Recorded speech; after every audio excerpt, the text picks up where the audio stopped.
माँ वो होती है जो अपने बच्चे की खुशी के लिए ज़माने से लड़ जाती है। माँ वो होती है अगर बच्चे को छोटी खरोच आ जाए तो उसकी इतनी देखभाल करती है कि दुनिया में कोई नहीं कर सकता। लेकिन क्या हो जब एक माँ अपने खुद के बच्चे की कातिल बन जाए। जी हाँ, आज एक ऐसे ही मर्डर मिस्ट्री के बारे में हम बात करने वाले हैं जिसको सुन के आपकी रूह कांप जाएगी। तो बने रहिए इस वीडियो के अंदर।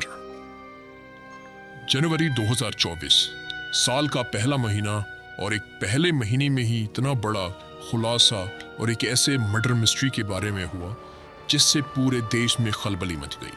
सूचना सेठ है।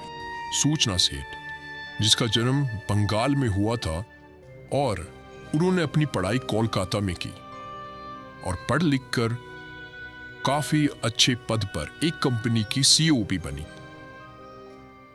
लेकिन ऐसा क्या हुआ, फिर उन्होंने इतना बड़ा कदम उठाया और अपने ही बच्चे को मार दिया जिसकी उम्र महज 4 साल थी। आइए इस पूरे केस के सारे खुलासे आपके सामने करता हूं। शुरू करते हैं इस वीडियो को। इस कहानी की शुरुआत होती है साल 2010 से, जहां सूचना सेठ की मुलाकात होती है वेंकटेश रमन से। शुरुआत में तो दोनों एक अच्छे दोस्त थे, लेकिन फिर आगे चल के इन दोनों ने शादी कर ली। शादी के कुछ टाइम बाद सूचना ने वेंकटेश के सामने एक प्रस्ताव रखा कि क्यों ना हम दोनों मिलकर एक बिजनेस स्टार्ट करें एआई से रिलेटेड। आपको बता दूं, दोनों काफी ज्यादा इंटेलिजेंट थे, तो दोनों ने हामी भर ली और एक बिजनेस स्टार्ट किया।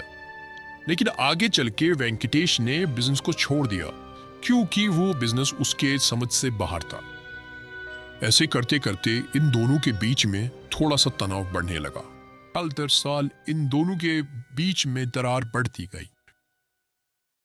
लेकिन 9 साल के बाद इनके घर में एक नन्हे मेहमान की एंट्री होती है जिसका नाम इन्होंने रखा चिन्मय। लेकिन उसके आने से भी कुछ खास नहीं बदला।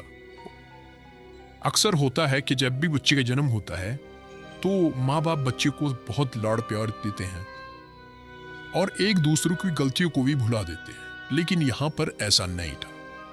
इन दोनों में विवाद बढ़ने लगा और इतना बढ़ गया कि विवाद कोर्ट तक पहुंच गया। 2022 के अंदर कोर्ट ने फैसला किया कि माँ बाप अलग रहेंगे, लेकिन तलाक नहीं होगा जब तक बच्चा बड़ा नहीं हो जाता, क्योंकि बच्चे को दोनों का प्यार मिलना चाहिए और बच्चे की कस्टडी सूचना के हित में आई। वेंकटेश को अधिकार मिला कि वो हर संडे को अपने बच्चे से मिल सकता है, लेकिन सूचना को यह फैसला पसंद नहीं आया। लेकिन कर भी क्या सकती थी, कोर्ट ने जो सुनाया ये फैसला। और इसके साथ साथ वेंकटेश को कोर्ट ने कहा कि आप 20,000 रुपए महीना सूचना को देंगे।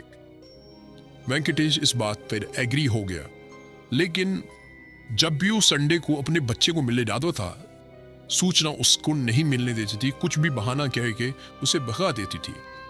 ऐसे करते करते 3 हफ्ते चले गए, लेकिन नेक्स्ट संडे आने के एक रात पहले सूचना अपने बच्चे को लेकर यहां से गोवा चली गई। तकरीबन रात के 1 बजे सूचना ने एक होटल में विजिट किया। सूचना ने ये होटल 6 जनवरी से लेकर 10 जनवरी तक के लिए बुक किया था, लेकिन अगले ही दिन यानी 7 जनवरी को तकरीबन 9 बजे सूचना होटल स्टाफ को फोन करके कहती है, मुझे ये होटल अभी के अभी खाली करना है। होटल स्टाफ जवाब देता है, मैम आप जब चाहे खाली कर सकती है। सूचना ने बोला, मुझे अभी खाली करना है और मेरे लिए कैब बुक की जाए। होटल वालों ने कहा, मैम कैब से आपको काफी ज्यादा खर्चा आएगा और ये काफी दूर भी है, आप चाहें तो फ्लाइट से जा सकती हैं, हम आपके लिए फ्लाइट बुक कर देते हैं। सूचना ने कहा, नहीं मुझे कैब से ही जाना है।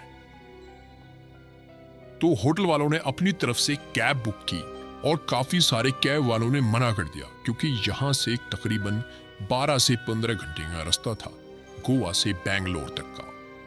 लेकिन आखिरी में जाके रॉय जॉन डिसूजा नाम का एक ड्राइवर मान जाता है, क्योंकि उसको रात में गाड़ी चलाना काफी ज्यादा पसंद है, ना ही कोई ट्रैफिक होता है और आराम से जा सकते हैं।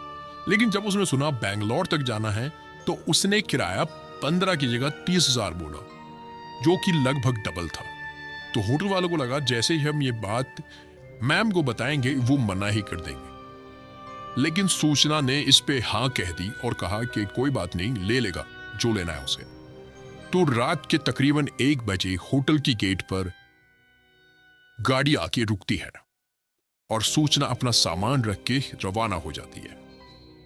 अक्सर क्या होता है कि जब भी कोई भी पर्सन चेकआउट करता है तो उस होटल में उस कमरे की साफ सफाई की जाती है जिसमें वो रहा था, ताकि उसमें कोई और आके रह सके।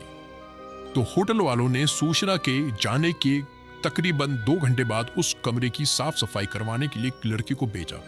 और जब वो वहां पे गया तो वो काफी ज्यादा हैरान था, क्योंकि पूरे कमरे में खून के धब्बे थे और चादर पे खून था और एक तौलिए पे भी खून था।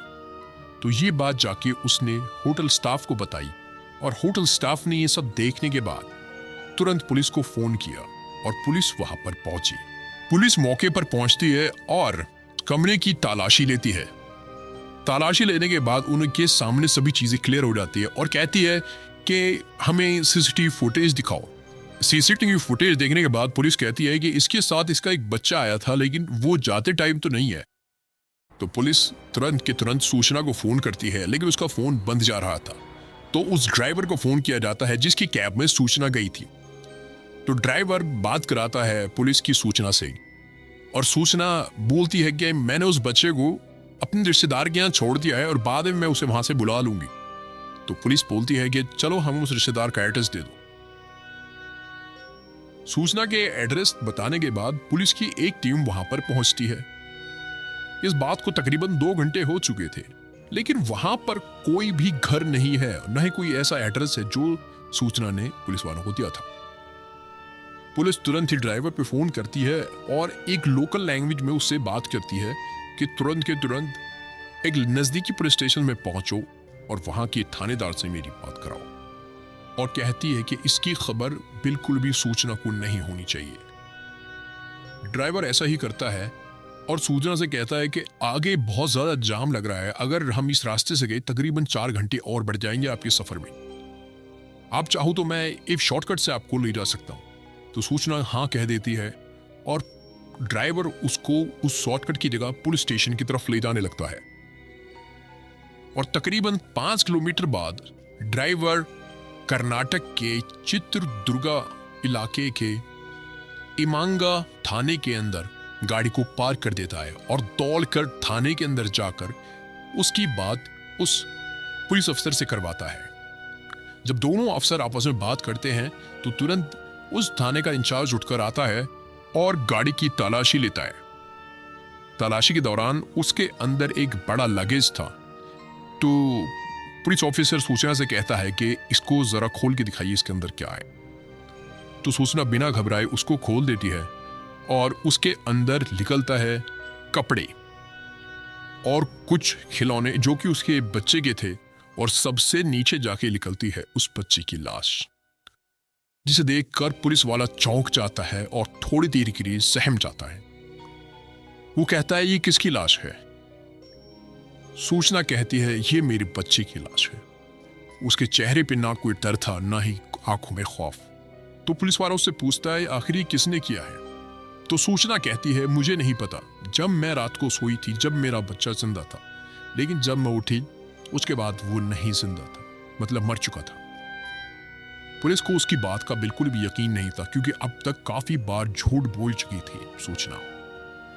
और कर्नाटक पुलिस तभी के तभी सूचना को अपनी हिरासत में ले लेती है और उसके बाद जब सूचना को कोर्ट के सामने पेश किया जाता है तब भी यह अपना बयान नहीं बदलती, तो भी वही बात बोलती रहती है जो उसने शुरुआत में की थी कि जब मैं रात को सोई थी मेरा बच्चा जिंदा था और मैं जब उठी तो वो मर चुका था। मुझे नहीं पता किसने मारा, लेकिन वो मर चुका था। कोर्ट उसे सवाल करती है तो कमरे में खून किसका था? सूचना ने बताया मैं काफी ज्यादा घबरा गई थी और मैंने अपने हाथ की नस काटी, लेकिन मुझसे जब भी नहीं मरा गया और मैं काफी ज्यादा घबरा गई थी, तो वो खून मेरा ही था और मैंने उस खून को वहीं रखी तौली से साफ कर दिया था। कोर्ट ने सूचना को पुलिस को दे दिया और रिमांड की बात की। लेकिन पुलिस के सामने बहुत बड़ी चुनौती थी कि आखिर कैसे कबूल कराएं कि इसने ही अपने बच्चे का मर्डर किया है।